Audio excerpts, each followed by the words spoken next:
एक छोटे से गांव में दादाजी, उनका पोता अली और उनका एक गधा ब्लू रहते थे।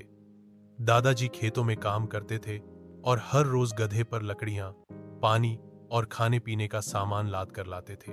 अली रोज देखता था कि गधा सुबह से शाम तक काम करता है, लेकिन उसे कभी शिकायत नहीं होती।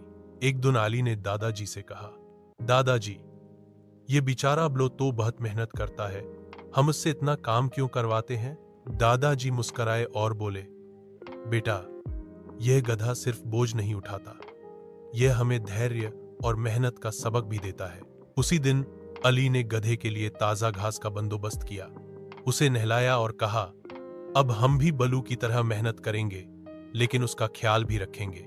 उस दिन के बाद अली न केवल गधे की मदद करता, बल्कि हर काम में दिल लगाकर हिस्सा लेता।